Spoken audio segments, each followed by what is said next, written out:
मैं सबसे पहले तो आप सभी लोगों का आज फिर से आगाज ट्रेनिंग में हार्दिक अभिनंदन करता हूं। और ये ई स्किल डेवलपमेंट प्रोग्राम इसलिए नाम रखा गया है क्योंकि यहाँ पे आपको और हमें मौका मिलता है अपनी स्किल्स को सुधारने का, अपनी स्किल्स को आगे बढ़ाने का। आपने कल इस मीटिंग में जाना था कि हर किसी व्यक्ति के मन में एक क्वेश्चन आता है, क्या मैं सफल हो पाऊंगा, और वो हर एक काम करने से पहले आता है। और इस क्वेश्चन के आने का एक ही कारण होता है कि हमारे मन और दिमाग में, दिल और दिमाग में जो एक बैलेंस नहीं बन पा रहा होता है, दोनों अलग अलग बातें हमको बोल रहे होते हैं, जिस वजह से हम कंफ्यूज हो जाते हैं। उसके लिए बताया गया था कि अगर हम अपने अवचेतन मन की प्लानिंग करना सीख जाएं तो कहीं ना कहीं हो सकता है कि हम इसको बैलेंस करना सीख जाएं और ये क्वेश्चन हमारे मन से निकल जाए। अवचेतन मन कैसे काम करता है इसके लिए मैंने आपको बताया था कि एक वीडियो जो हमारे मिस्टर विजेंद्र द्विवेदी जी ने पहले एक बार हमको ट्रेनिंग दी थी, उस वीडियो को सहारा आप लोग ले सकते हैं हमारे यूट्यूब चैनल से। और अवचेतन मन की प्रोग्रामिंग कैसे करते हैं, कल हम लोग इस बारे में बात कर रहे थे। और इसमें हमने आपको बताया था कि आज हम जो कुछ भी हैं वो हमारी अवचेतन मन की प्रोग्रामिंग जो पहले कभी हुई है जाने अनजाने, उसकी वजह से है। यानी कि अगर आज हम अपने अवचेतन मन की प्रोग्रामिंग को करना सीख जाते हैं तो आने वाले समय में आप क्या होंगे ये आपके हाथ में है। और अवचेतन मन की प्लानिंग करने के लिए हमने बताया था कि सबसे बढ़िया और सबसे ज्यादा इफेक्टिव चीज जो है वो है लॉ ऑफ अट्रैक्शन, यानी कि आकर्षण का सिद्धांत अगर हम समझ जाएं तो हम अपने अवचेतन मन के अंदर वही बातें डाल पाएंगे जो हम चाहते हैं। आकर्षण का सिद्धांत हमें बताता है कि हमारा जो दिमाग है वो एक चुंबक की तरह है और उसके आसपास जो भी घटनाएं घटती है, जो भी वो देखता है, जो भी वो सुनता है, जो भी वो महसूस करता है, वो उसको अपनी तरफ खींचता है एक विचार के रूप में। और एक दिन में लगभग 60,000 से भी ज्यादा विचार आपके और हमारे दिमाग में आते हैं और उन विचारों को आने से हम रोक नहीं सकते हैं, ये हमारी मजबूरी है। और वो विचार हमारे लिए फायदेमंद है या नुकसानदायक है, इसका हमारे दिमाग से कोई लेना देना नहीं है, वो सिर्फ खींचेगा विचार को। लेकिन हमारे हाथ में एक पावर होती है कि उन विचारों में से जिस विचार के बारे में आप सबसे ज्यादा अधिक सोचते हैं, आपका दिमाग उसको ज्यादा आकर्षित करता है। आपके हाथ में सिर्फ इतनी पावर है कि आप जो भी विचार आपके पास आ रहे हैं उनमें से सिर्फ उन्हीं विचारों के बारे में सोचिए जो आप अपने जीवन में चाहते हैं।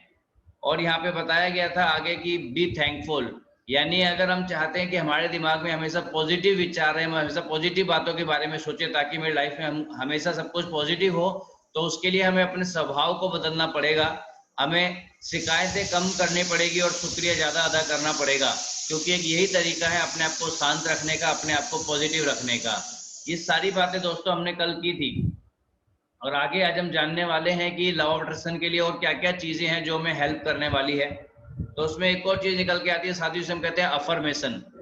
ये अफर्मेशन अब क्या चीज है, ये भी आपके मन में सवाल आ रहा होगा। पहले तो मैं बता दूं, चाहे वो अफर्मेशन हो, चाहे वो बी थैंकफुल हो, ये सारे वो काम हैं जिनको करने से आप लॉ ऑफ अट्रैक्शन में अपने माइंड में वही चीजें जाने देंगे जो आप अपने जीवन में चाहते हैं। अफर्मेशन की अगर हम बात करें तो अफर्मेशन वो लाइनें हैं जो हमसे कही जाती है, चाहे वो खुद हम अपने लिए कह रहे हो, चाहे हमारे नजदीक के आसपास के लोग हम पे कह रहे हो, लेकिन ये हमारे बारे में कही जाती है और ये गलत भी हो सकती है, सही भी हो सकती है। और अगर हम उन बातों को स्वीकार कर लेते हैं और अपने अंदर तक जाने देते हैं, यानी उन बातों को महसूस करके बैठ जाते हैं, तो हम वैसे ही बन जाते हैं। एग्जाम्पल के तौर पर आप जानते हैं कि जब बच्चा छोटा होता है, माँ बाप डांटते हैं, तो अगर वो बार बार उसको बोलते हैं तू नालायक है, तू निकम्मा है, तेरे बस की कुछ भी नहीं है, तू हमेशा सारे काम खराब करता रहता है। और अगर कोई पेरेंट बार बार ये अपने बच्चे को बोले और आप सोच के देखिए अगर वो बच्चा मान ले, तो ये वही बच्चे होते हैं जो बड़े होकर सच में नालायक बन जाते हैं। लेकिन आज की, पहले इन चीजों की ज्यादा जानकारी लोगों को नहीं होती थी, बट आजकल पेरेंटिंग के ऊपर इतने वीडियो आ चुके हैं, इतनी काउंसलिंग होने लगी है कि वो बताते हैं बच्चों के सामने कभी भी नकारात्मक बातें नहीं करनी चाहिए। बच्चों को कुछ समझाना भी है तो कहते हैं सैंडविच अप्रोच में समझाना चाहिए, यानी पहले एक बच्चे की तारीफ करनी चाहिए, फिर उसको एक सुझाव देना चाहिए, फिर उसकी तारीफ करनी चाहिए। हालांकि इतना ज्यादा कुछ लोग नहीं कर पाते होंगे पेरेंटिंग में, बट मैं यही उनको कहना चाहूंगा कि अगर आप ज्यादा सैंडविच अप्रोच नहीं भी लगाते फिर भी अपने बच्चे को कभी लगातार नेगेटिव बातें ना बोले। लगातार कोई काम करने से वो प्रभावित करता है किसी के जीवन को, लगातार अच्छी अच्छी बातें बोलने से ही कुछ अच्छा होता है, लगातार कुछ गलत बोलने से ही गलत होता है। तो लगातार कुछ भी ऐसा काम ना करें जो आप नहीं चाहते हैं। और इसमें लिखा भी है, इसलिए कहते हैं कि हमेशा सकारात्मक सोच ही रखनी चाहिए। आपको हमेशा अपने माइंड में अपने लिए, दूसरों के लिए पॉजिटिव बातें सोचनी चाहिए, अच्छी बातें सोचनी चाहिए। कभी कोई ऐसा ख्याल मन में नहीं लाना चाहिए जो किसी का नुकसान करता हो।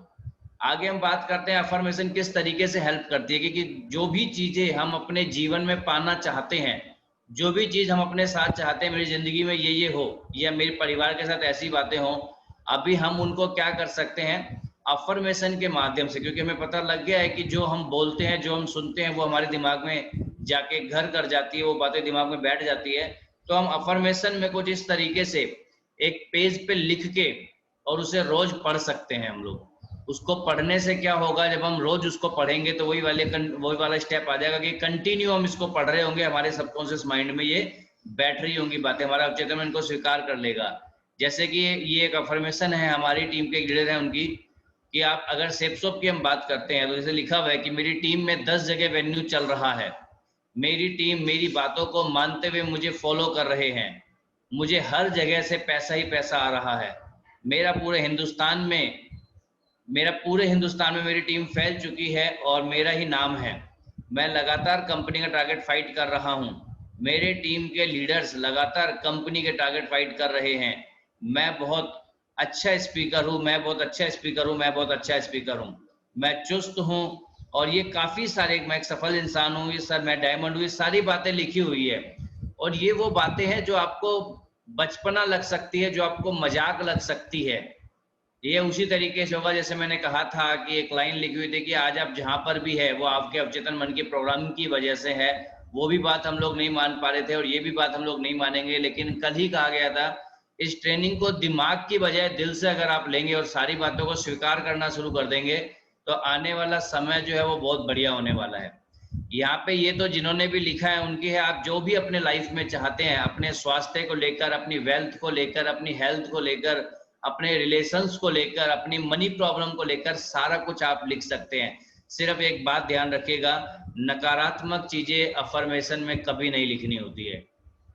नकारात्मक का मतलब है जिस वर्ड में नहीं आ जाता है, जिस वर्ड में नहीं वर्ड जुड़ जाता है। जैसे कि मान लीजिए किसी को शराब पीने की आदत है और वो ये लिखता है मैं शराब नहीं पीना चाहता, या नहीं पीऊंगा, या नहीं पी रहा हूं, तो ये लाइन बिल्कुल ही गलत है। अफर्मेशन में हमेशा पॉजिटिव लाइनें होनी चाहिए, प्रेजेंट कंटिन्यूअस में होनी चाहिए। यानी हो चुका है भी नहीं बोलना, होने वाला है भी नहीं बोलना, हो रहा है हमेशा बोलना है। जैसे कि अगर आपको लगता है कि आपका स्वास्थ्य खराब रहता है तो आप लिख सकते हैं अब मैं अपने आप को बहुत स्वस्थ महसूस करता हूं, मैं लगातार स्वस्थ होता जा रहा हूं। अगर आप बात करते हैं बिजनेस की, आप लिख सकते हैं कि मैं रोजाना 10 नए प्लान दिखा रहा हूं, मेरी टीम लगातार बढ़ रही है, रोज मेरी टीम में 2 लोग जुड़ रहे हैं, मेरे हर हफ्ते यहाँ से 50,000 रुपए का चेक आ रहा है। ये वो चीजें हैं जिनको बोलने से एकदम से जादू नहीं होगा, लेकिन आप समझिए लॉ ऑफ अट्रैक्शन को अगर आप महसूस कर पा रहे हैं, अगर आपने लॉ ऑफ अट्रैक्शन को कल समझा है, तो आप लॉ ऑफ अट्रैक्शन के माध्यम से ये बातें बोल बोल के अपने अवचेतन मन की प्रोग्रामिंग कर रहे हैं। ध्यान रखिए अभी यहाँ पे हम जो भी बातें बता रहे हैं वो अवचेतन मन की प्रोग्रामिंग के लिए बता रहे हैं, और एक बार उसकी प्रोग्रामिंग हो गई फिर वो आपकी सफलता के लिए काम करना शुरू करता है। इन सारे कामों को करने से तुमसे सफलता नहीं मिलती है, ये तो आप सिर्फ प्लानिंग कर रहे हैं अपने अवचेतन मन की। तभी कल कहा था कि ये कोई छोटा मोटा टॉपिक नहीं है, एक बार अगर हमने अवचेतन मन की प्लानिंग कर ली तो सिर्फ ये बिजनेस ही नहीं, पूरे जीवन में जो है आपके साथ सब कुछ अच्छा अच्छा होने वाला है। आगे बात आती है दोस्तों विजुअलाइजेशन की। विजुअलाइजेशन क्या चीज है और इसको करने से क्या फायदा होता है, सबसे पहले मैं बता दूं, नीचे लिखा हुआ जैसे कि विजुअलाइजेशन को ईश्वर की प्रयोगशाला कहा गया है। यानी ये कि रचनात्मक चीज है, इसमें आपको क्रिएटिविटी दिखानी पड़ेगी, इसमें थोड़ा सा हमें अपने माइंड को ओपन करना पड़ेगा। यहाँ पे एक छोटी सी मैं आपकी कंफ्यूजन भी दूर कर दूं, 3 चीजें होती हैं जिनको लेकर कई बार लोग कंफ्यूज होते हैं। एक होता है इमेजिनेशन, एक होता है मेडिटेशन, और एक होता है विजुअलाइजेशन। अक्सर कई बार लोग इनमें कंफ्यूज होते हैं कि सर विजुअलाइजेशन और इमेजिनेशन तो एक ही चीज होती है और ये मेडिटेशन के साथ की जाती है। तो साथियों मैं जितना जानता हूं उतना मैं बता दूं, पहली बात तो इमेजिनेशन और विजुअलाइजेशन एक ही चीज नहीं होती, हालांकि दोनों के मतलब एक जैसे होते हैं कि दोनों का मतलब होता है कल्पना करना।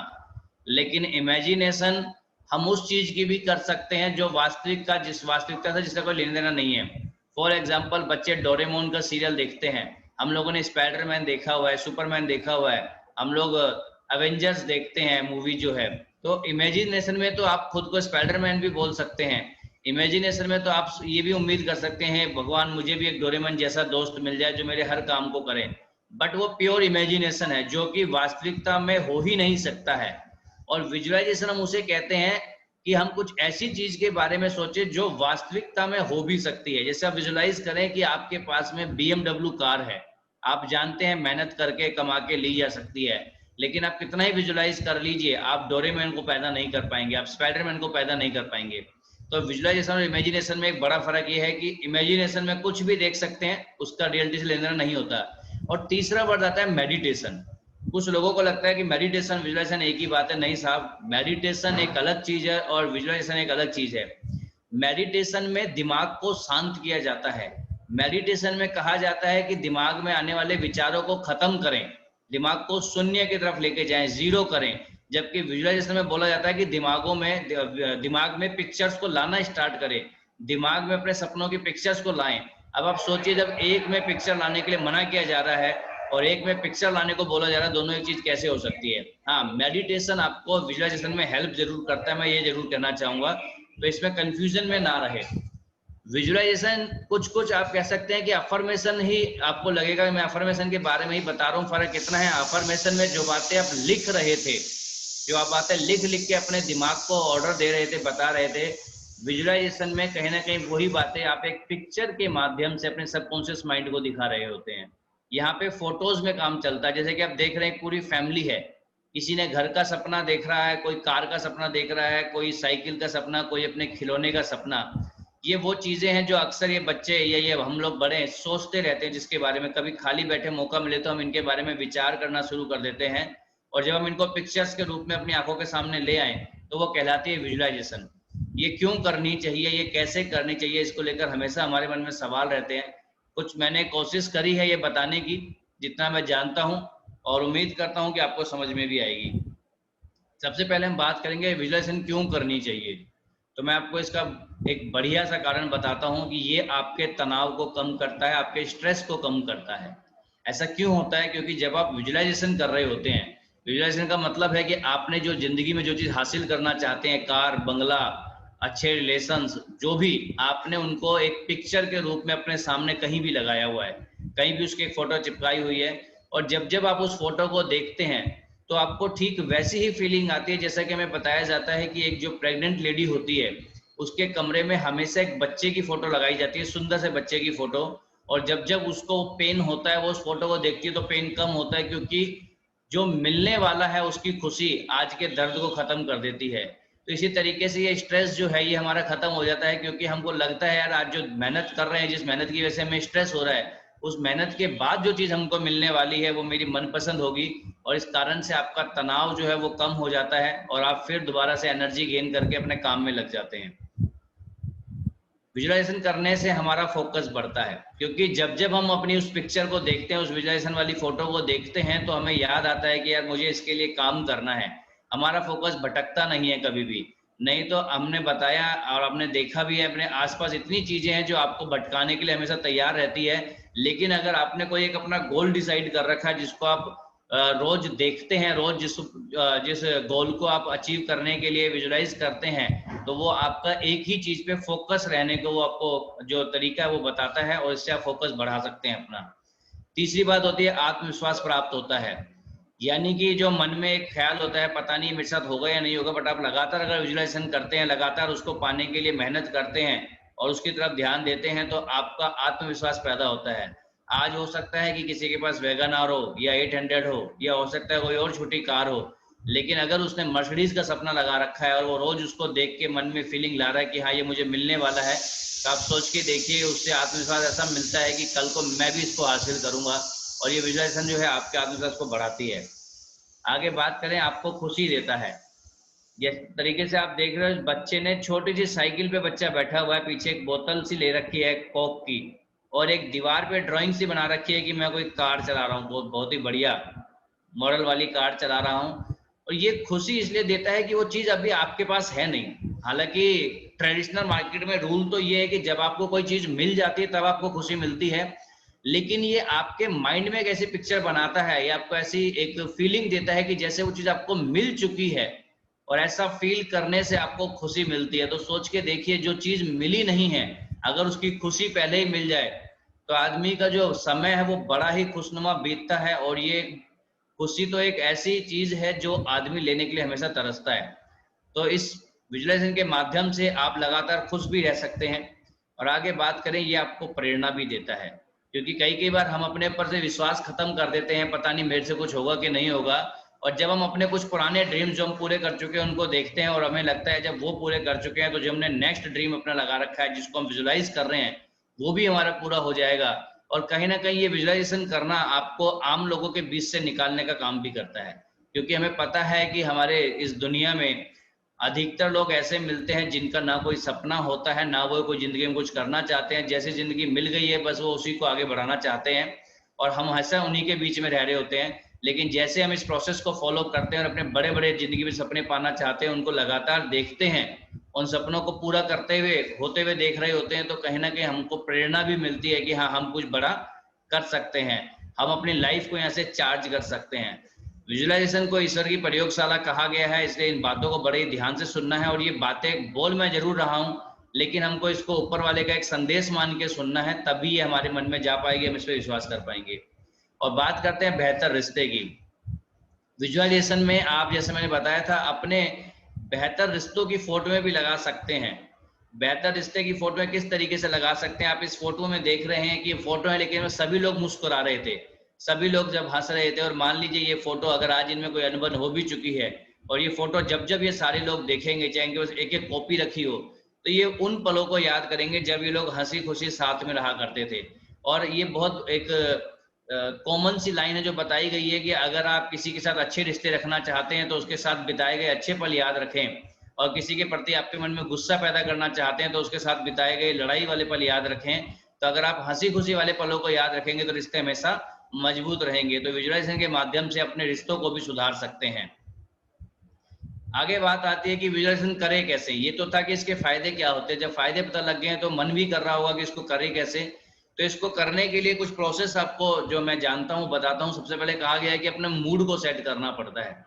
विजुअलाइजेशन ऐसा नहीं कि चलते फिरते कर ली, या मैं ऑफिस जा रहा हूँ, मैंने देखा अच्छी मेरी फोटो जो मैंने ड्रीम लगा रखा उसको मैंने देखा, और देख के उसके आगे हाथ जोड़े से भगवान के आगे। जनरली हम लोग क्या करते हैं आजकल, पूजा किस तरीके से करते हैं, हम नहाते हैं धोते हैं, भगवान जी की मंदिर का दरवाजा खोलते हैं, हाथ जोड़े, अगरबत्ती जलाई, ऐसे ऐसे किया और चले गए। नहीं, ये सारी चीजें जो होती है इनके लिए पहले मूड सेट करना पड़ता है, अपना मन बनाना पड़ता है, क्योंकि जब तक कोई भी चीज ध्यान से नहीं होती है तो आप उसको कर नहीं सकते हैं।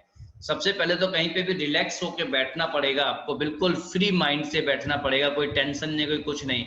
जैसे कि आप देख रहे हो ये भाई साहब जो है टाई में थे, यानी कि ऑफिस से आए होंगे बट चप्पल उप्पल निकाल के और एक इजी चेयर पे आराम से बैठ गए हैं समुद्र किनारे। मैं आपको ये नहीं कह रहा हूँ कि आप जाके समुद्र के किनारे बैठ जाइए, बट घर में ही जहाँ पे बैठना है एक बड़े ही रिलैक्स मूड में आपको बैठना होगा, क्योंकि ये विजुअलाइजेशन ईश्वर की प्रयोगशाला कहा गया है तो इसको करने के तरीके भी कुछ अलग ही होंगे। सेकंड होता है कि जब आप थोड़ा रिलैक्स हो जाते हैं तो एंटर अ मेडिटेटिव स्टेट, एक ध्यान मुद्रा में आपको आना होगा। मेडिटेशन करने को कोई नहीं बोल रहा है, बट मेडिटेटिव स्टेट का मतलब कहीं ना कहीं यही होता है, जब हम मेडिटेशन करते हैं, ध्यान लगाना शुरू करते हैं, तो कहीं ना कहीं हम अपने दिमाग में आने वाले विचारों को शांत कर रहे होते हैं। और ये विचार हमारे दिमाग में जो लगातार आते हैं वही होते हैं जो हमें बार बार कंफ्यूज करते हैं। तो यहाँ पे हमारा काम है मेडिटेटिव स्टेट में आना, यानी कि धीरे धीरे अपने दिमाग को शांत करना। पहले आप रिलैक्स मोड में बैठ गए, अब आप धीरे धीरे अपने दिमाग को शांत कर रहे हैं। इन चीजों के लिए जरूरी नहीं है कि कोई हमको गमछा वमछा डाल के और वो धोती कुर्ता पहन के बैठना पड़ेगा। आप जिस भी कपड़ों में है, जिस भी तरीके से, बस एक कंफर्टेबल स्पेस पे आकर आप बैठिए, धीरे धीरे करके अपने दिमाग को शांत कीजिए। और ये इस पोजीशन में इसलिए बताया गया क्योंकि हम सभी लोग जानते हैं कि बाबा रामदेव जी जो हमको 2-3 एक मुद्राएं बताते हैं सांस लेने की, छोड़ने की, जिससे कि कहीं ना कहीं हमारी जो श्वसन प्रक्रिया है, सांस लेने की क्रिया है, वो नॉर्मल हो जाती है, और उससे धीरे धीरे जो हमारे दिमाग से ख्याल है हम उनको आना रोक सकते हैं, शून्य कर सकते हैं। जब ये दोनों काम हो जाते हैं तो तब कहा जाता है कि विजुलाइज योर गोल।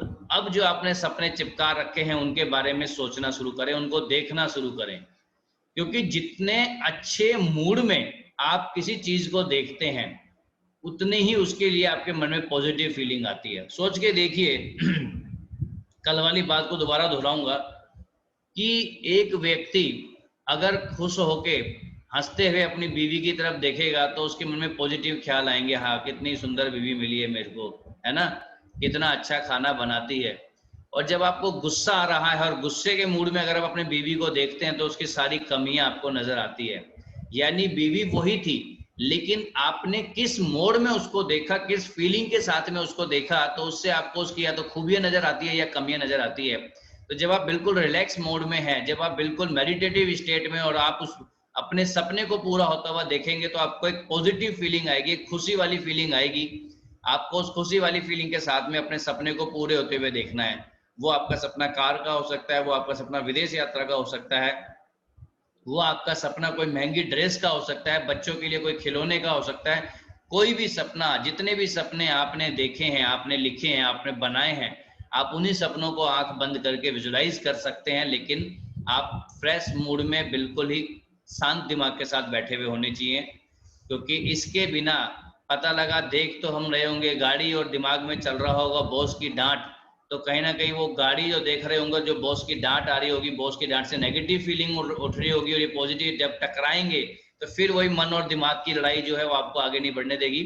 इसलिए बाकी सारे ख्यालों को दिमाग से निकालना बहुत ज्यादा जरूरी है। अब यहाँ पे लिखा हुआ है hold on to the feeling. जो फीलिंग आपको बढ़िया वाली वो आ रही है ना, विजुलाइज करके उस गोल को, उस फीलिंग को रोक के रखना है थोड़ा सा। आप अपनी फीलिंग्स, अच्छी वाली फीलिंग्स खुद बना सकते हैं। हम कई बार सोचते हैं सामने वाला खुश करेगा तभी खुश होंगे। ये देखो इन भाई साहब का वेट ज्यादा है और ये चाहते हैं कि 45 kg मेरा वेट होना चाहिए, तो देखिए क्या स्मार्ट तरीका निकाला है कि ये वेइंग मशीन तो ली नहीं इन्होंने, कैलकुलेटर पे 45 टाइप कर दिया और इस तरीके से खड़े हैं कि जैसे मैं अपना वजन नाप रहा हूं। ये इनकी खुद के द्वारा बनाई गई खुशी है। ये कोई वेइंग मशीन पे अगर ये वजन तोलने वाली मशीन पे खड़े हो जाएंगे तो 45 थोड़ी आएगा, जो ओरिजिनल है वो आएगा। तो जितने भी लोग अपना वजन कम करना चाहते हैं या कोई ज्यादा ही पतला अपना वजन ज्यादा करना चाहता है, जितना आप करना चाहते हो उतना ऐसे लिख के रोज प्रैक्टिस करो, रोज प्रैक्टिस करो, तो ये चीज आपको खुशी देगी। क्योंकि जब हम कोई चीज रोज करते हैं, लगातार करते हैं, तो वो सच्चाई में घटित होने लग जाती है। एग्जाम्पल, उदाहरण के तौर पर आप कितना ही कहो मैं भूत को नहीं मानता, मैं भूत को नहीं मानता, मैं भूत को नहीं मानता, आप 1 महीने लगातार रात को सोने से पहले भूत की फिल्म देख लो। अगर 1 महीने के बाद ना आपको घर में पर्दे हिलते हुए नजर आ जाए, ना आपके मन में आए कि नहीं यार सच में भूत होता है, तो बताना। क्योंकि आप अपने दिमाग में जो चीज लगातार कर रहे हो, लगातार कर रहे हो, लगातार कर रहे हो, वो सच में ही एक आपके माइंड में ऐसी बात यहाँ पे सेट कर देता है कि नहीं यार ये होता है। आप रोज बोलो मैं नालायक हूं, मैं नालायक हूं, मैं नालायक हूं। कोई दूसरा बोले या ना बोले, आप खुद को बोलो। 1 महीने बाद आपसे बड़ा नालायक दुनिया में कोई नहीं होगा, आप ऐसा मानने लग जाओगे। तो अगर हमको बोलना ही है, अगर हम मानते हैं ऐसा होना ही है, तो क्यों ना अच्छा अच्छा बोलें अपने बारे में, क्यों ना अच्छा अच्छा सोचें अपने बारे में। क्यों ना रात को सोने से पहले हम अच्छी अच्छी किताबें पढ़ के सोए, किसी की बायोग्राफी पढ़ के सोए, कोई बहुत ही प्रेरक किताबें पढ़ के सोए, ताकि जो चीज हमारे दिमाग में रात को जा रही है वो एक अच्छी फीलिंग के साथ में जाए और एक अच्छा इमेज मेरे दिमाग में बना के आए। और मैं आपको बता दूं कि विजुअलाइजेशन करने का सबसे अच्छा समय भी यही बताया गया, या तो सुबह उठने के बाद या रात को सोने से पहले। ये 2 समय ऐसे होते हैं जब माहौल भी शांत होता है और आप खुद को भी जल्दी शांत कर सकते हैं। तो हमने बताया विजुअलाइज करने से जो फीलिंग आपको आई थी अच्छी वाली, उसको रोक के रखना है। उस फीलिंग के साथ में आपको कोशिश करनी है कि मैं इसके साथ ही लगातार रहूं। आगे बात करते हैं make a habit of using visualisation. अभी जब आपको अच्छा भी लग रहा है, तनाव भी कम हो रहा है, सारे काम हो रहे हैं, तो आपको कोशिश करनी है कि इसको डेली प्रैक्टिस में लाने के लिए एक टाइम डिसाइड करना है कि मैं सुबह उठने के बाद करीब 15-20 मिनट या आधा घंटा अपने आप को दूंगा इस चीज के लिए, या रात को सोने से पहले मैं इस चीज के लिए अपने आप को समय दूंगा। आपको ये अपनी आदत में लाना होगा। और आप सोच के देखिए, जब हमारे सोने का टाइम होता है, खेलने का टाइम होता है, रात को खाना खाने का टाइम होता है, होमवर्क करने का टाइम होता है, तो हमारे पास इसका भी टाइम होना जरूरी है। ये नहीं कि कभी मन किया तो कर लिया, नहीं। अगर आप इसको डेली प्रैक्टिस में लाते हैं तो ये जल्दी आपको प्रभावित करेगा, आपकी जल्दी अवचेतन मन की प्रोग्रामिंग करने में आपकी मदद करेगा। आगे हम देखते हैं last, work hard to achieve your goal. अब ये नहीं है कि इतना कुछ करने से ही बस हमने भाई विजुलाइज कर लिया, अवचेतन मन की प्रोग्रामिंग कर ली, अब मैं घर में बैठ के सो रहा हूँ सब कुछ हो जाएगा। नहीं साहब, इस प्रकृति का नियम है, बिना मेहनत के तो एक टाइम की रोटी नहीं मिलती किसी को। और आप चाह रहे हैं सपने पूरा करना, तो उन सपनों को पूरा करने के लिए आपको मेहनत भी करनी है। अपने सपनों को अचीव करने के लिए आपको हार्डवर्क भी करना पड़ेगा, लेकिन स्मार्ट तरीके से। आप में और एक मजदूर में एक ही फर्क रह जाएगा कि एक मजदूर सिर्फ हार्ड वर्क करना जानता है, एक नौकरी पेशा आदमी सिर्फ हार्ड वर्क करना जानता है। लेकिन सेफ शॉप में हमें बताया गया है कि हार्ड वर्क को कैसे हम स्मार्ट में करें, क्योंकि जब आपका अवचेतन मन इस बात को मान चुका होगा कि आप जो मेहनत कर रहे हैं, जिस चीज के लिए मेहनत कर रहे हैं, वो आपको मिलनी ही मिलनी है, वो आप ही के लिए बनी है, तो आपकी मेहनत नहीं रह जाएगी, हार्ड वर्क नहीं रह जाएगा, वो आपका स्मार्ट वर्क बन जाएगा। ये सारा का सारा, क्योंकि कुछ लोग सोच रहे होंगे जब लास्ट में आके हार्ड वर्क ही करना है तो इतनी सारी कहानी क्यों सुनाई आपने। वो इसलिए सुनाई है क्योंकि जब आप हार्ड वर्क करते हैं तो तुरंत रिजल्ट आते नहीं है, और जब रिजल्ट आते नहीं है तो जनरली लोग क्या होते हैं, उस काम को छोड़ना शुरू करते हैं। जैसे कि हमें बताया गया था, एक हमारे गुरुजी ने वीडियो भी भेजा था, और उस वीडियो में बताया गया था कि 3 तरह के लोग होते हैं। वो 3 तरह के लोगों में पहला आदमी ऐसा होता है जो काम की शुरुआत करता है, खूब मोटिवेट होता है, काम की शुरुआत करता है, थोड़ा सा आगे बढ़ता है, फिर जैसे कि हर किसी की लाइफ में कोई ना कोई पॉज आता है, कोई ना कोई रुकावट आती है, रुकावट आती है और उस काम में दिक्कतें आती है, और वहां पे वो इतना सारा दिमाग में ख्याली पुलाव पकाने जाता है, मैं ऐसे करता हूँ, मैं ऐसे करता हूँ, मैं ऐसे करता हूँ, ये हो गया, वो हो गया, और वहां पे एक बहुत ही खिचड़ी का सा बन जाता है। और उसके बाद में फिर वो उस काम की शुरुआत करता है, फिर थोड़ी देर में ऐसी कोई स्टेट उसके माइंड में आती है या उसके लाइफ में आती है, फिर वहीं पे कंफ्यूज हो जाता है। ऐसे करते करते वो टारगेट तो हासिल करता है, लेकिन बहुत थक चुका होता है, बहुत ज्यादा परेशान होकर टारगेट को फाइट करता है। दूसरा एक व्यक्ति होता है जो उतनी फीलिंग के साथ में, उतने ही जोश के साथ में बिजनेस कोई भी काम स्टार्ट करता है, लेकिन जैसे कोई रुकावट आती है वो उस काम को वहीं पे स्टॉप कर देता है और बोलना शुरू कर देता है, ये काम मेरे लिए था ही नहीं, मैं कुछ और करूंगा, किसी और तरीके से सफलता हासिल करूंगा। और वो क्या करता है, नया तरीका निकालता है, उस तरीके के काम को, नए काम को करना शुरू करता है, फिर थोड़ी आगे जाता है, फिर उसको ऐसी कोई दिक्कत आती है, उस काम को भी छोड़ देता है। वो आदमी कभी भी एक काम पे टिकता नहीं है। लेकिन एक तीसरा व्यक्ति होता है जो पहले अपने अवचेतन मन की प्लानिंग करता है, जो पहले हर एक उस पहलू को अपने माइंड में सेट करता है, पहले पिक्चर देख लेता है कि मैं जो काम कर रहा हूँ इसमें मैं सफल हो जाऊंगा। उसको सफल होने के बाद जो फीलिंग आती है, उस फीलिंग को शुरू से अपने साथ रख के चलता है, और जब वो काम की शुरुआत करता है और जब उसको रुकावट आती है तो वो रुकता है, सोचता है और समझता है ये रुकावट क्यों आई है, और उसको मानता है कि हाँ ये इस काम का एक प्रोसेस है, ये यहाँ पे रुकावट आनी चाहिए थी, अब मुझे अपने आप को थोड़ा सा और अपडेट करना पड़ेगा, मुझे थोड़ा सा और काम सीखना पड़ेगा।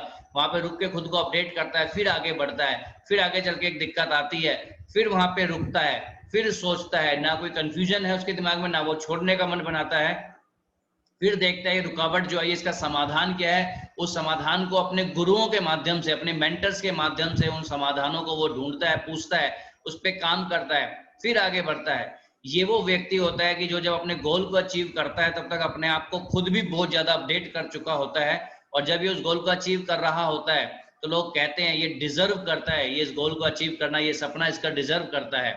कुछ लोग बड़े बड़े सपने तो पूरे कर लेते हैं, लेकिन या तो तुक्के में हो गए होते हैं या किसी की मदद से हो जाते हैं। बट जब सेफ शॉप में एक व्यक्ति मेहनत करके, स्मार्ट वर्क करके अपने ड्रीम को अचीव करता है तो उस टाइम उसकी पर्सनैलिटी, उस टाइम उसका व्यक्तित्व, उसकी बातें ये साबित कर देती है कि नहीं यार ये गाड़ी इसी के लिए बनी थी, ये जो शानो शौकत है ये इसी के लिए बनी थी, ये डिजर्व करता है इन चीजों को। ये सारा कुछ हो पाता है सिर्फ इसलिए क्योंकि सेफ शॉप में हमें मेहनत भी करना सिखाया जाता है, और हमें उस मेहनत करने के बाद जो अचीवमेंट आती है उनको कैसे संभालना है वो भी सिखाया जाता है। तो यहाँ पे लास्ट में हार्ड वर्क करना भी जरूरी है अपने सपनों को पूरा करने के लिए। और फिर मैं नीचे लाइन दोहराना चाहूंगा, विजुअलाइजेशन को ईश्वर की प्रयोगशाला कहा गया है, इसलिए इसको जरूर करना चाहिए, क्योंकि इसमें कहना कि ऊपर वाले का आशीर्वाद हमारे साथ होता है। साथियों, आपने लगातार 2 दिन जो मेरी बातों को सुना, और मैंने पूरी कोशिश तो करी कि आपको ये सारी बातें बता पाऊं। हालांकि मैंने कल भी कहा था, मैं आज भी कहूंगा, ये टॉपिक बहुत बड़ा था, ये टॉपिक बहुत गहरा था, मैं खुद अभी इस टॉपिक को पूरा नहीं समझ पाया हूं, इसलिए जितना मैंने समझा उतना ही मैंने बताने की कोशिश करी। उम्मीद करता हूं आपको समझ में आया होगा और आप इस पूरे के पूरे टॉपिक का अपने बिजनेस को आगे बढ़ाने में और अपनी लाइफ में आगे बढ़ने में पूरा हेल्प लेंगे। आप लोगों ने जो मेरे को 2 दिन बोलने का समय दिया उसके लिए मैं दिल से आप सभी का धन्यवाद अदा करता हूं। Thank you so much. Thank you Guruji, thank you. बहुत बहुत धन्यवाद sir, thank you so much.